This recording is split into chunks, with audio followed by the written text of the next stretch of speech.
లేదా Sunday school పిల్లలని మన బాధ్యత ఏమిటి, మన అసలు ముందు మనం ఏంటో తెలుసుకుంటే వాళ్ళు చెప్తాం కదా. ముందు మనం ఏంటో తెలుసుకుంటే సండే స్కూల్ టీచర్స్గా మనం నేర్చుకోవాల్సింది ఏమిటి, ఆ విషయాలు కనుక మనం తెలుసుకుంటే దాని ద్వారా ఇతరులకు మనం తెలియజేస్తాం. అందుకని హగ్గాయ్ ఇన్స్టిట్యూట్ అని ఎప్పుడైనా లేదు, ఎడ్మండ్ హగ్గాయ్ గారు పెట్టిన ఇన్స్టిట్యూట్, అది లీడర్షిప్ ట్రైనింగ్ ఇస్తారు. అక్కడ చాలా మంది సార్ వెళ్ళారా? అదే వెళ్ళారా? ఎక్కడ? సింగపూరా? లోకల్ ట్రైనింగ్ కాదు, ఓవర్సీస్ ట్రైనింగ్ కాదు. అమెరికాలో ఒకసారి పెడతారు, సింగపూర్లో ఒకసారి పెడతారు. నా వైఫ్ వెళ్ళింది అమెరికా ట్రైనింగ్ 21 days. కొంతమంది తెలుసు సింగపూర్ వెళ్ళారు, కొంతమంది ఇక్కడ లోకల్ కూడా హోటల్లో పెట్టారు చాలా సార్లు. అది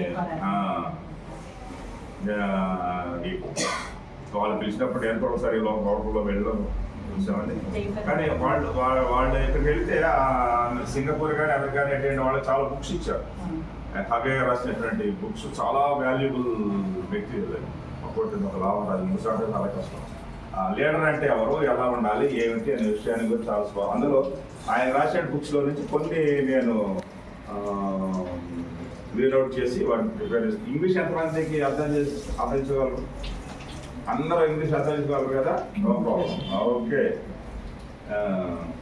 ఇప్పుడు లీడర్గా నాయకుడిగా మనం ఏం కలిగి ఉండాలి అనే విషయం ఆలోచిస్తే ద ప్రిన్సిపల్స్ ఆఫ్ లీడర్షిప్, సూత్రాలు, నాయకత్వ లక్షణాలు ఏమిటి అనేది ఆలోచన చేస్తే మొట్టమొదటిగా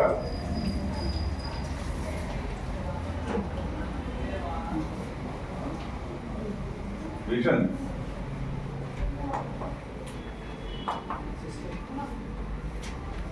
విజన్ అంటే ఏం అర్థమైంది? మీకు విజన్ సరిగ్గా ఉందా? మీకు విజన్, దృష్టి నాకు సరిగా లేక అర్థాలు పెట్టండి. దృష్టి, విజన్. నాయకుడుగా మనకు ఉండవలసింది విజన్ ఏమిటి? ఇప్పుడు శశికళ ట్యాబెట్ సండే స్కూల్ మిషనరీ అని పెట్టారు కదా. మిషనరీకి అర్థం ఏమిటి?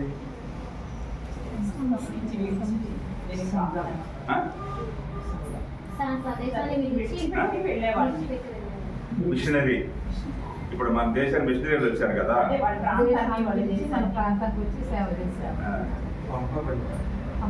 ఇప్పుడు చాలా మందిని మీరేం చేస్తున్నారంటే మిషనరీ అని అంటున్నారు. మిషనరీ కరెక్ట్ అర్థం ఏమిటంటే భాష తెలియని ప్రాంతానికి, సంస్కృతి లేని ప్రాంతానికి అక్కడికి వెళ్ళి వాళ్ళ భాషను నేర్చుకుని, సంస్కృతిని నేర్చుకుని, తద్వారా దేవుని వాక్యాన్ని పరిచయం చేసేవాడే మిషనరీ. అది యాక్చువల్గా మీనింగ్. ఇప్పుడు మనం ఏంటంటే మన తెలుగు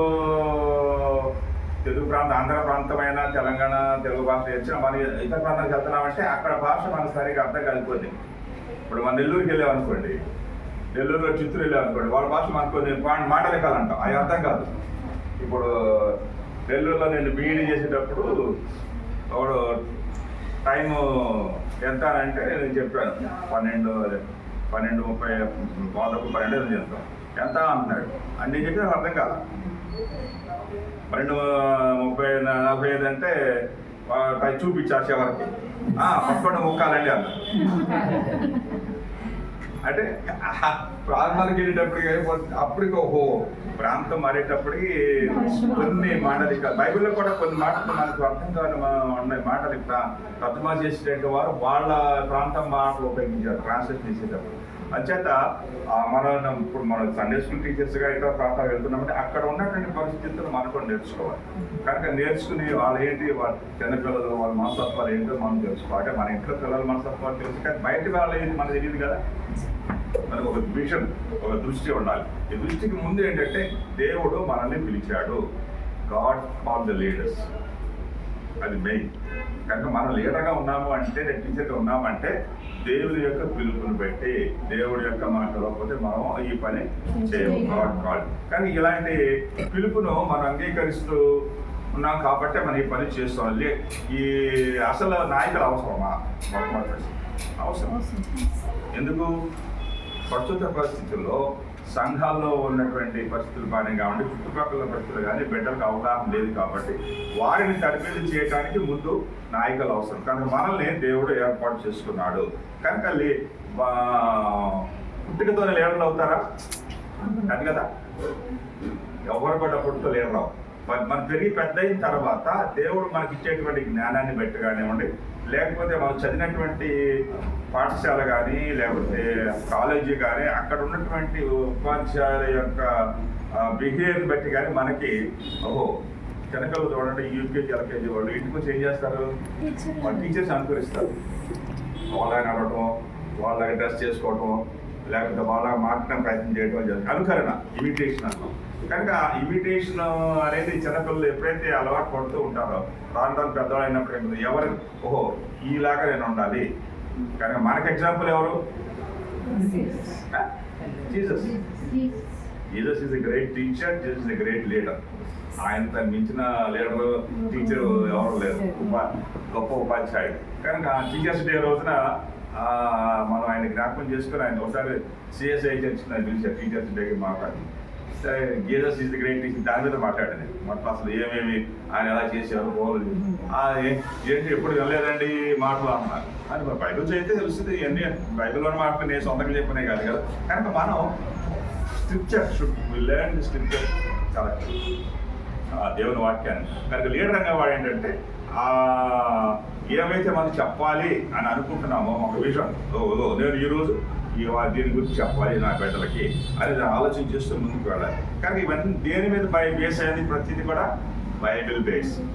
బైబిల్ బేస్ మన సొంతంగా ఏదో చెప్పడం కాదు, కానీ బైబిల్ బేస్ చెప్తూ ఉండాలి. కనుక దాన్ని ఏమంటే క్రైస్ట్ సెంటర్డ్ లీడర్షిప్ అంటాం. క్రైస్ట్ సెంటర్డ్ లీడర్షిప్ అంటే ప్రభువుని కేంద్రంగా తీసుకొని ఆయనలో ఉన్నటువంటి నాయకత్వ లక్షణాన్ని మనం తీసుకొని మనం ఇతరులకు మనం తెలియజేస్తున్నాం. ఎప్పుడైతే ఆ రీతిగా మనం తెలియజేస్తున్నామో అదే మనకు మొట్టమొదటిగా ఉండాల్సిందే. మనం విజన్ ఉండాలి, ముందు చూపు ఉండాలి, దృష్టి ఉండాలి. ఎప్పుడైతే ఆ ముందు చూపు ఉంటుందో ఏమి చెప్పాలో ముందు మనం అర్థం చేసుకోవాలి.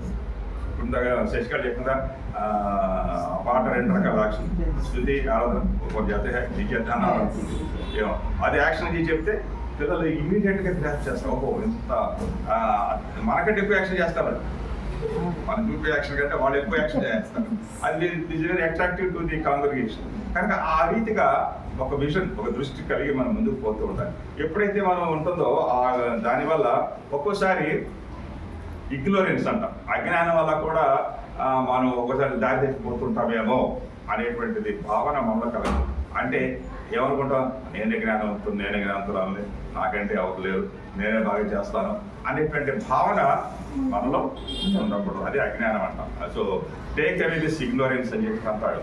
ఆ అజ్ఞానం లేకుండా ముందుకు కొనసాగడం, ముందుకు పోవాలి. కానీ ఎప్పుడైతే లీడర్ కమిట్మెంట్ ఉంటుందో, ఇదిగో నేను ఈ పని చేయాలి అనే ఒక దృఢ నిశ్చయంతో ముందుకు వస్తామో అప్పుడే మన మిషన్ సక్సెస్ అవుతుంది.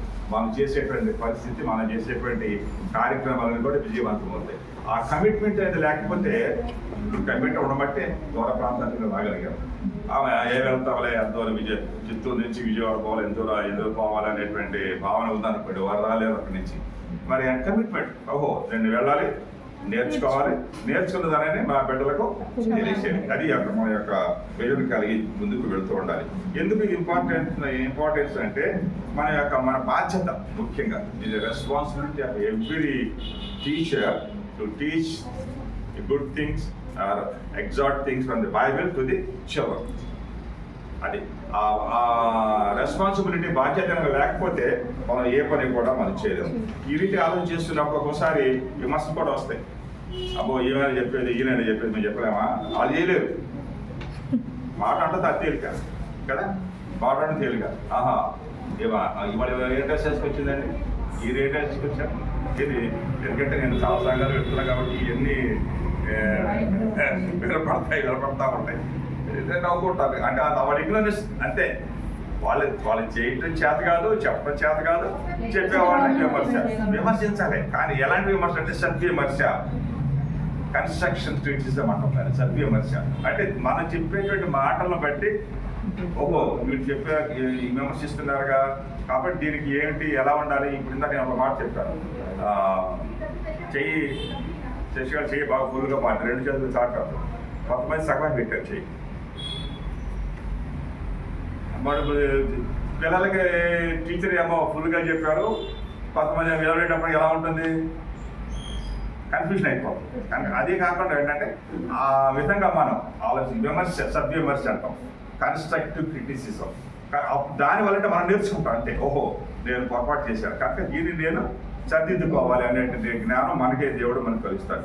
కనుక ఎప్పుడైతే మనం ఈ పనులు చేస్తుంటామో మనం సొంతంగా ప్రాక్టీస్ చేసుకోవాలి. ఇది మంచి ప్రాక్టీస్ అవ్వాలి ఫస్ట్. మనం చేసుకుంటేనే కదా ఎందుకు చెప్పాడు. సాంగ్ యాక్షన్ అంటే ఎంత it's not so easy. Action song చెప్పవండి, ఏదో పాట పాడమంటే పాట పాడతారు. చాలామంది క్రైస్తవ సోదరులు ఒత్తులు ఉండవు, గమనించాలి. పాట పాడేటారు ఒత్తులు ఉండవు, దీర్ఘాలు ఉండవు. పాట మాత్రం పాడతారు అంతే. ఏదో ఆంధ్రప్రదేశ్ కీర్తన లేకపోతే సంఘ విషయ కీర్తన పుస్తకంలో నుంచో ఏదో ఉంటే పాట అలా పాడుకుంటూ వెళ్ళిపోతారు. కానీ దాని అర్థం పోతుంది. దీర్ఘాలు ఇవ్వచ్చు, దీర్ఘాలు ఎవరు లేని చోటు కానీ దీర్ఘాలు ఇస్తారు. రాండి ఉత్సాహించి, నాకు దీర్ఘం ఉందా, రండి ఉత్సాహించి పాడుదాం రాండి, అన్ని సంఘాలు అంతే. నేను చాలా చెప్పినా కానీ అలవాటు అయిపోయింది. అట్లా కొన్ని మన పాడే పాట భావయుక్తంగా ఉండాలనేది నా భావన, దగ్గర ఉద్దేశం. కనుక మనం ఏ రీతిగా మనం ముందుకు వెళ్తున్నాం, విజన్ ఎప్పుడైతే విజన్ లేకపోయామో ఆ బైబిల్ ఉందా, దోస్ విల్ పెరిష్ అనేమాట. కానీ విజన్ మన దృష్టి ఏ రీతిగా ఉండాలి.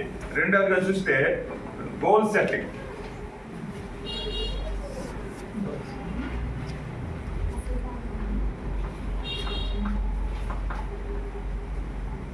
గోల్ ఫుట్బాల్ ఉందనుకోండి, వాడి గురి ఏమిటి, గోల్ పడుతుంది. కనుక ఉన్నటువంటి ఎరీనాలో అందులోకి గోల్ బాల్ కనుక వెళితే వాళ్ళ గోల్ అవుతుంది. లేదనుకోండి అక్కడ దాకా ఫెయిల్ అయిపోతుంది. కనుక మనం చేసేటువంటి ప్రయత్నంలో గోల్ సెట్ అంటే మనం చేసేటువంటి మనం బోధించేటువంటి బోధలో దానికి ఇంకో నేను ఈ రీతిగా బోధిస్తున్నాను లేదా చెప్తున్నాను కాబట్టి నేను నా యొక్క గోల్ ఏమిటి, నా యొక్క గురి ఏమిటి. కానీ నేను చెప్పేటువంటి ఈ కథ వల్ల బిడ్డలు ఏమి నేర్చుకోగలుగుతారు. ఎంతమంది టీచర్స్ ఉన్నారు ఇక్కడ? టీచర్స్ ఎవరు ఉన్నారు? బీఈడీ చేశారా, సెకండరీ చేశారా? మామూలు టీచర్గా స్కూల్స్లో టీచర్గా ఎవరు లేరా?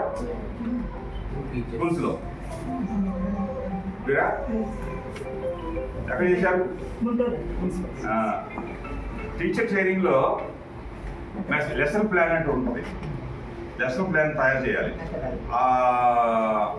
ఆ రోజు పాఠం యొక్క ఉద్దేశం ఏమిటి, అందులో ఏమి పరికరాలు ఉపయోగిస్తున్నాం, బ్లాక్ బోర్డ్ ఉపయోగిస్తున్నామా లేదా, తర్వాత దానివల్ల ఎన్ని పాయింట్స్ చెప్తున్నారు, ఇవన్నీ లెసన్ ప్లాన్ రాయాలి. రాసి అట్రాక్ట్ సంఖ్య పెట్టి చెప్తారు. ఆ లెసన్ ప్లాన్ ప్రకారం టీచ్ చేయాలి. దాన్ని అమలు చేయగలుగుతుంటే లెసన్ ప్లాన్ మాత్రం ఉంటుంది అక్కడ. ఇది అక్కడ వెళ్ళిన తర్వాత టీచర్ గారు చేయాలి, ఏదో చెప్పాలో చెప్పేసి చేస్తారు అయిపోతుంది. కనుక బీఈడీలో కానీ సెకండరీ కానీ చెప్తారు లెసన్ ప్లాన్ అని. అలాగే మనం చెప్పేటువంటి యొక్క కథ బైబిల్ నుంచి చెప్పే కథలో దీనికి చివరికి ఈ బిడ్డలు ఏమి నేర్పుతున్నాను, చివరి మోరల్ చెప్పడం వచ్చేప్పటికి కన్క్లూజన్ అంటాం. అది మోరల్ టీచ్. ఈ కథను బట్టి వాళ్ళు ఏమి నేర్చుకుంటారు. మనం అడిగామనుకోండి పిల్లలు రకరకాలైనటువంటి జవాబులు జరుగుతారు, విచిత్రంగా ఉంటాయి వాళ్ళ జవాబులు కూడా కదా. మనం ఒకటి అనుకుంటాం ఇది ఈ మోరల్ చెప్తుందని అనుకుంటాం, కానీ వేరే ఏం నేర్చుకున్నారా ఏం నేర్చుకుని చెప్పాను అనుకోండి, వాళ్ళు చెప్పే ఆన్సర్స్ కూడా వాళ్ళకి ఇంట్రెస్టింగ్గా ఉంటాయి. కనుక చెప్పాలి కూర్చో అనకూడదు, బాగా చెప్పాం, యూ అప్రిషియేట్ ది చిల్డ్రన్. మా టీచర్ గారు నన్ను పొగిడారంటే వాళ్ళు ఉత్సాహంతో ఇంకా నేర్చుకున్నారు. కనుక డోంట్ క్రిటిసైజ్ ది చిల్డ్రన్. ఎప్పుడు కూడా వాళ్ళే నీకేం తెలుసు కూర్చో, నీకేం తెలుసు కూర్చో, వాళ్ళు బాగా చెప్పారు వీళ్ళు బాగా చెప్పారు, పిల్లల ముందు మనం ఆ మాటలో అక్కడ వేయకూడదు అని అలా అనుకోండి, నిరుత్సాహపడిపోతారు. ఈసారి సండే స్కూల్కి రమ్మండి, టీచర్ ఇట్లా నేను చెప్తాను లేదా అని చెప్తాను, నేను రానంటాను. కనుక మన గోల్ సెట్ ఏమిటి, ఈ కథ వల్ల లేకపోతే ఈ వాక్యం వల్ల నేను ఏమి వాళ్ళకి నేర్పబోతున్నాను అనే గోల్ సెట్టింగ్ అనేది చాలా స్పష్టంగా మనం నోట్స్కి ముందు మనం రాసుకుంటే దాని ప్రకారం మనం ముందుకు వెళ్ళడానికి కూడా చాలా అవకాశం ఉంటుంది. కానీ ఈ గోల్ సెట్టింగ్లో ఒక స్మార్ట్ అంటారు, SMART. ఒక్కొక్కటి ఒకదానికి SMART. ఎస్ అంటే స్పెసిఫిక్, ప్రత్యేకంగా స్పెసిఫిక్. రెండవది ఎం అంటే మెజరబుల్, అంటే కొలువదగిన, అంటే ఎంతవరకు మనం దాన్ని అంటే ఒకటి తీర్థ కొలవడం కాదు, కానీ ఆ చెప్పేటువంటి యొక్క కథ కానీ లేకపోతే చెప్పేటువంటి బోధ కానీ ఎంతవరకు మనం వాళ్ళకి ఉపయోగపడుతున్నది. మూడవదిగా ఎటైనబుల్ అంటే వాళ్ళు ఎంత పొందుకుంటారు, వాళ్ళు ఎంత నేర్చుకుంటారు. రియలిస్టిక్, మనం చెప్పేది వాస్తవమా, రియల్గా ఉందా, లేదా ఏదో కల్పనా కథలు మనం చెప్తున్నాం. రియలిస్టిక్. మూడవది టాంజిబుల్, స్వచ్ఛమైనటువంటిది. కనుక ఈ స్మార్ట్ అనేటువంటి సూత్రం గోల్ సెట్టింగ్లో స్పెసిఫిక్గా ఉండాలా, మెజరబుల్గా ఉండాలా, అటైనబుల్గా ఉండాలి, రియలిస్టిక్గా ఉండాలి, టాంజిబుల్గా ఉండాలి. ఎప్పుడైతే ఈ 5 మాటలు మనం గమనించుకుంటూ ఉంటామో మనం చెప్పేటువంటి మనం ఇచ్చేటువంటి బోధ కానీ కథ ఎక్స్ప్లెనేషన్ కానీ వాళ్ళు చాలా క్లియర్గా అర్థం చేసుకోవడానికి అవకాశం ఉంటుంది. కానీ వీటిలో మన ప్రయారిటీ ఏంటి, ప్రాముఖ్యంగా ఏం చెప్పాలనుకుంటాం. ఇప్పుడు ఒక్కొక్క కథలో రకరకాలైనటువంటి నీతి సూత్రాలు ఉంటాయి. అందులో ఏది ప్రాముఖ్యం అంటే కొంతమంది పెద్దలకి అప్లై అవుతుంది, కొంతమందికి యువనస్తులకి అప్లై అవుతుంది, కొంతమందికి చిన్నపిల్లలకి అప్లై అవుతుంది. కానీ చిన్నపిల్లలకి అప్లై పెద్దలు చెప్పామనుకోండి ఉపయోగం లేదు, వాళ్ళు చెప్పేది చిన్నపిల్లలు చెప్పాడు ఉపయోగం లేదు. కానీ ఏది చెప్పితే బిడ్డలకి అర్థమై లేదా అర్థవంతంగా మనం చెప్పగలుగుతున్నామో అది ప్రయారిటైజ్ అంటాం. ప్రయారిటీ, ఏది ప్రాముఖ్యత, ఏది ముందు చెప్పాలి, ఏది వెనక్కి చెప్పాలి అనేది చాలా మనం ఉపయోగించుకోవాలి. దీనివల్ల ఎప్పుడైతే ఈ గోల్స్ మనం ఏమి చెప్పాలనుకున్నామో మనం అనుకున్నామో దానివల్ల ఉపయోగాలు ఏమిటి అని ఆలోచన చేస్తే ఉందంటే వాళ్ళలో ఒక క్రమశిక్షణ, డిసిప్లిన్ ఏర్పడుతుంది. ఓహో మా టీచర్ గారు లేకపోతే ఎలా చెప్పారు, ఇలా ఉండాలా, ఇలా ఉండాలా. కనుక పిల్లలు డిసిప్లిన్గా నేర్చుకోవడానికి ఒక గొప్ప అవకాశం ఉంటుంది. అంతేకాదు మనం చెప్పే మాట్లాడే వాళ్ళు పట్టు విడవకుండా వినగలరు, అంటే అంత టెన్షన్ అనమాట. పట్టు విడవకుండా వినగలరు, దాన్ని ఇంగ్లీష్లో పర్సిస్టెన్స్ అంటాం. They have persistence in there minds. ఓహో టీచర్ గారు ఇది చెప్తున్నారు కాబట్టి కొంతమంది గమనించారు, పిల్లలు చాలా స్పీడ్గా రాసుకుంటారు మనం చెప్పే విషయాలు. కొంతమంది ఏంటంటే ఆటగా తరంగా అట్టి ఉంటారు, కానీ కొంతమంది దే ఆర్ వెరీ ఇంటెలిజెంట్. మనం అనుకుంటాం ఏంటి అని, కానీ మనకంటే తెలియగలరు పిల్లలు. అది మన నుంచి వచ్చిందనుకోండి తెలియగలుగుతారు. అంటే వాళ్ళ ఇంట్రెస్ట్ అర్థం చేసుకుంటే ఓహో వీళ్ళు మనం అబ్జర్వ్ చేస్తే వాళ్ళ యొక్క యాటిట్యూడ్ ఏంటో మనం తెలుసుకోవాలి. కానీ వాళ్ళ యాటిట్యూడ్ని కూడా ముందు మనం అర్థం చేసుకోవాలి. ఎందుకంటే మన అందరినీ అబ్జర్వ్ చేయడం చాలా కష్టం. అయినా must try to observe each individual ఉన్నటువంటి పిల్లలు, వారి భక్తావడికలు కానివ్వండి, వాళ్ళ యాక్షన్ కానివ్వండి, అబ్జర్వ్ చేసినావు వీళ్ళు ఇంట్రెస్టింగ్గా ఉంటారు. కనుక నేను చెప్పేది వాళ్ళకి అర్థమవుతుంది అనేది మనకు అర్థమవుతుంది. కాబట్టి పర్సిస్టెన్స్ ముందుకు మనం సాగుతూ పోతూ ఉండాలి. ఎప్పుడైతే ఇది ఎన్ని చేయాలంటే ఇట్స్ వెరీ హార్డ్ వర్క్, అంత ఈజీ కాదు కదా. ఇప్పుడు జనరల్గా ఏదో చెప్పడం లేదు, చిన్నపిల్లలకి బోధించడం లేదు. అందులో బైబిల్ నుంచి కథలు తీసుకొని చెప్పడం అనేది చాలా కష్టం. ముందు అసలు ఆ బైబిల్లో ఉన్నటువంటి మాటలు కానివ్వండి, ఆ స్టోరీ కావాలంటే ముందు మనం ఎంతవరకు మనం అర్థం చేసుకుంటున్నాం అనే విషయాన్ని ముందు మనం అర్థం చేసుకుని తర్వాత నేను ఒక మెసేజ్ ఇవ్వాల్సి వచ్చింది ఈ గుడ్డివాడిని పత్తిమయ్యేది గురించి. నేను మామూలుగా చాలాసార్లు చేయను, కానీ ఇది ఒక పుస్తకం చదువుతున్నా. ఆ ఆధారు చాలా క్లియర్గా నాకు నేను ఎప్పుడు ఆలోచించేది, ఎన్నిసార్లు చదివినా కానీ భర్తిమయ్య దావీదు కుమారుడా నన్ను కరుణించు అని కేకలు వేశాడు. మరి వీడికి చేసిన పని ఏమిటి అని ఆలోచన చేసి ఆ ఆధారం అంటాడు, తన శరీరంలో ఉన్న అవయవాలన్నింటినీ ఉపయోగించాడని అంటాడు. నాకు అర్థం కావాలి ఏంటా అని చదివితే ప్రభు ఏమంటాడు, నీకేమి నేను చేయకూర్చున్నాను అని ప్రశ్నిస్తాడు. దానికి ఆధారం ఏమంటాడంటే వాడు మొట్టమొదటిగా విన్నాడు, ప్రభు చెప్పిన కేకని విన్నాడు. తర్వాత విని అక్కడ ఉండిపోల. ఎప్పుడైతే ప్రభు ఆ మాట అన్నాడో నాకు దృష్టి కావాలి అన్నాడు. నాకు దృష్టి కావాలి. కానీ గుడ్డివాడు ఏమి సరిపోతుంది, వాళ్ళకి ధనం సరిపోతుంది. కనుక వాడు ఎప్పుడైతే విన్నాడో వాడి ఆలోచన మారిపోయింది. అప్పటి వరకు ధనం కొరకు అడుక్కొని జీవించేటివాడు వెంటనే ఆ ప్రభు మాట పడేటప్పటికి వాడికి నాకు దృష్టి కావాలి అన్నాడు. వెంటనే మంచిదే. వెంటనే ఏం చేశాడు, దిగ్గున లేచాడు. లేచి మీద ఒక వస్త్రం ఉందన్న, ఆ వస్త్రాన్ని ఇసిరి అవసరం వాడేశాడు. కానీ ప్రభు మాట విన్నప్పుడు ప్రభు దగ్గరికి వెళ్ళటానికి ఏదైనా అడ్డంకులు ఉంటే దాన్ని మనం తీసివేయాలి. పరిగెత్తికి వెళ్ళాడు, స్వస్థత పొందాడు. ఇన్ని స్టెప్స్ ఒక మాటలో ప్రభు కేకలో వాడు విన్నటువంటి దాన్ని ఇన్ని స్టెప్స్ ఉన్నాయని ఫాదర్ చాలా క్లియర్గా కనుక మనకు కొన్ని పుస్తకాలు కూడా చదువుతూ ఉండాలి. ఈ మా స్క్రిప్చర్తో పాటు, ఎందుకంటే అన్ని ఎక్స్ప్లెనేషన్ మనకు దొరకవు, ఏదైనా దొరికినప్పుడు ఆ రీతిగా అప్పుడు మన ఏమవుతుందంటే మన గోల్ సెట్టింగ్ మారిపోతుంది. అంటే ఎప్పుడైతే మనం ఆ నాలెడ్జ్ మనం సంపాదించుకున్నామో మనం అనుకునేది మనకు ఇంకా ఎక్కువ క్లియర్గా వాళ్ళు చెప్పడానికి కూడా అవకాశం ఉంటుంది. ఎప్పుడైతే ఈ గోల్ సెట్టింగ్ అనేది గోల్స్ తయారు చేసుకునేది ఇది ఒక డిసిప్లిన్గా జరగాలి, ఒక క్రమశిక్షణగా మనం జరిపించుకోవాలి. ఎప్పుడైతే అనేది చేసుకుంటూ వెళ్తామో వాళ్ళకి చాలా ఉపయోగంగా ఉంటుంది. ఇప్పుడు చూస్తే ద ప్రిన్సిపల్ ఆఫ్ లవ్.